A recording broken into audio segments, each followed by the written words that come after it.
Welcome back to our YouTube channel. Today we're going to be focusing on peritoneal dialysis and how to perform a CAPD manual exchange using the Baxter system.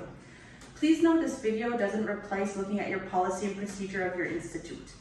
Please always ensure you have a nephrology order of the peritoneal dialysis treatment, including your strength of your dialysate bath, the volume of fill, the number of exchanges a day.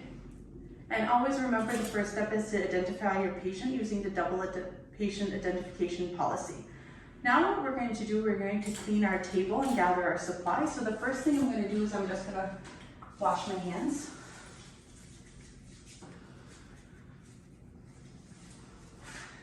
I'm going to put on my gloves. We're going to ensure patient privacy, so ideally it should be in a closed room. If the air conditioning is on, we should be turning it off. Just going to get my wipes here. And lifting the surface of the table.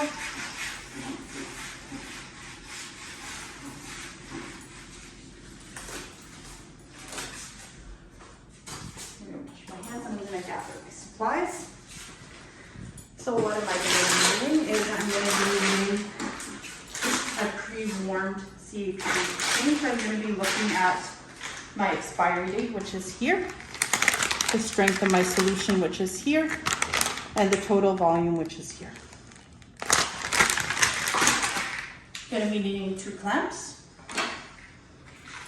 2 mini caps. It's always important. We're going to be checking your date here, expiration date of your mini cap there. And we're going to have a drape for our patient. So the first thing we're going to do is, this is our patient. I'm going to move him a little bit here. Actually, I'm going to move my IV pole, sorry. Here. And I'm going to open up this. So just so you know, there's a pull tab here. You can just open. And for this company, it would be normal if you have a little bit of moisture in the bag. It's okay, just wipe it with either a towel or a compress, and then just check for the integrity of the bag. It should be clear like this. If you see any particles, any crystalloids, not safe to use, to toss. We're going to hang it on the IV pole. We're just going to remove our tube from here. Just opening our tubing up. Like so. And just so that you know, this is your drainage bag. If you see one side, it's kind of hard to see from. The other side, you have a little clear window. Just have your clear window lifted up, because this is what you want to be seeing when you're looking at the color of your effluent. So you just let that guy hang. I'm going to hang this here. I'm going to wash my hands again. I'm going to use my hand sanitizer. If your patient was doing it themselves, they do not need to wear gloves. But for us, for body fluid contact, we're going to put on a new pair of gloves. You should be having a fresh mask for yourself, and your patient should be having a fresh mask as well.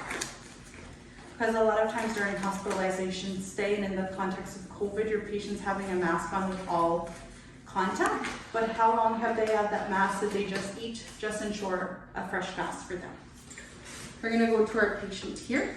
We're going to explain him the procedure. And let's be honest, your patient is probably an expert of doing their CAPD exchange, so they can help you as well.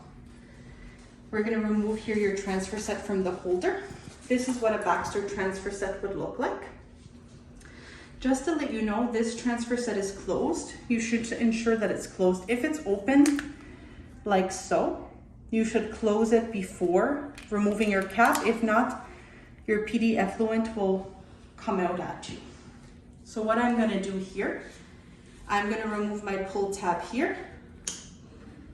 You can throw that in the garbage. I'm going to remove my cap. Now I'm going to connect my transfer set to my tubing. This is a no-touch technique, no need to clean. And sometimes there's providine in your cap, so it's normal that when you connect, you might have a little bit of brown liquid on your hands. It's from the providine. Now I am connected. I'm going to open up my patient, like so. And now my patient is to drain. That's the first step. You should always be draining your patient before ever filling. Draining process can vary. It can take anywhere between 10 minutes to a half hour, depending on your patient's position, their bowel habits, and how long they usually take to drain. So you let them finish draining. A lot of times the patients feel when they're empty, they let you know. If not, what you can always do is lift up your drainage bag and you'll see drops of effluent coming down. When you don't see any more fresh effluent going down, your drainage phase is over. Now what I'm gonna do, if you see here there's air in your circuit, I don't want that air to go to my patient. So number one, I'm going to close my transfer set. If you see it makes that little clicking noise, it's sealed. I am going to get a clamp ready. And if you see here, you have a green seal. I'm gonna break this guy back and forth that you're gonna see green, clear, and green. If you see like so, and I'm gonna count to 10 seconds. 1, 2, 3, 4, 5, 6, 7, 8, 9, 10. Now I'm gonna clamp my drain line. The reason is, now my fresh dialysate, my line is now primed, and I don't want any more of that fresh dialysate to go into my drain bag, because number one, it's going to affect my drain volume, and number two, I want that fluid to go to my patient. So now the circuit is ready. We're gonna open up, and you're gonna let that infuse to your patient to the prescribed volume. So if you see here, we are 2 liters. But not all patients need 2. Some only need 1,500. There's some markings on the bag to help guide you if you don't need to do the full amount. A lot of times the fill phase lasts between 10 to 15 minutes. Once your fill phase is complete, so let's say my patient is infused to the prescribed volume, I'm now going to take this and I'm going to close my transfer set. You see I am closed. And I'm gonna get another clamp. I'm gonna open him up and I am gonna put him on my infusion line here, okay? Because even if your patient needed the full bag, there's still gonna be a little bit of dialysate in the tubing and you don't want that on you. So you see 2 clamps. Now I'm going to get my mini cap. If you see here, you have a flat surface and a concave surface. To help keep your cap on the table, we're gonna open it up here. You have your cap, and just let it on the concave surface, because if you put it on the flat surface, it's gonna roll off your table.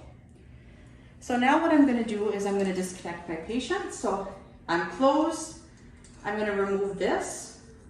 A lot of nurses don't know what to do with this. This let it hang. You don't need it for any samples. It doesn't have to stay sterile. You really need to keep this tip sterile. This can't touch anything. This is your focus. Then I'm gonna take my cap. If you see there's some proviodine in there, I'm gonna connect. I'm gonna make sure that it's sealed, double check my connection. I'm gonna put it back into the holder.